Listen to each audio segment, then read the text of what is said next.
дар деҳаи Файзобод ҷамоати деҳоти дашти Гулон ноҳияи ба номи Мир Саид Алии Ҳамадонӣ таҳти унвони Одина Ҳошим ҳофизи мутафаккир ҳамоиши фарҳангӣ доир гардид.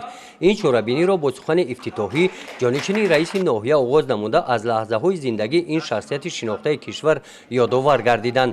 дар ин ҳамоиш шогирдони устод Одина Ҳошим, ҳофизи халқии Тоҷикистон Файзалӣ Ҳасанов, шоири халқии Тоҷикистон Али Муҳаммадмуродӣ, аз рӯзгори овозхони маъруфи асри 20 нобиғаи олами мусиқӣ устод Одина Ҳошим қиссаҳо карданд.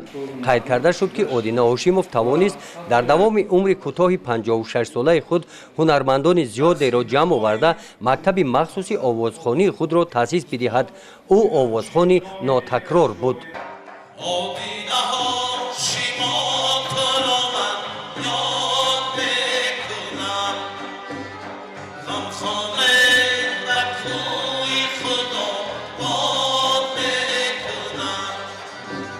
дар таърихи санъати мусиқӣ ва овозхонӣ ӯ нафаре буд, ки ашъори классикони тоҷику форс ва шоирони муосирро аз бар намуда дар сатҳи баланди мусиқӣ иҷро кардааст.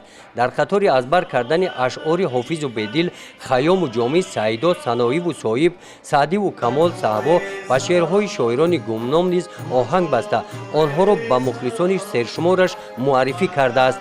овози қавӣ, мусиқии ҷаззоб ва интихоби ашъори баланд устод Одина Ҳошимро маҳбуби оламиён гардонид.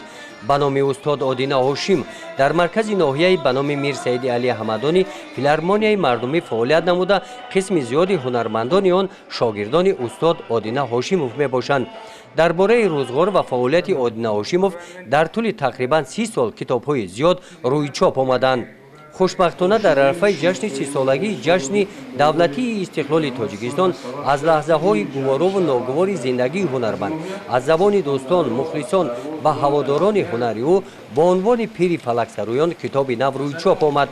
ҳамоиши мазкур бо муаррифии китоб ва барномаи ҷолиби консертӣ бо якҷаҳон таассуротҳои нек ва хотирмон ҷамъбаст гардид. гузориши Хоҷа Назриев, Худойназар Зуҳуров аз ноҳияи ба номи Мир Саид Алии Ҳамадонӣ барои барномаи иттилоотии Навид.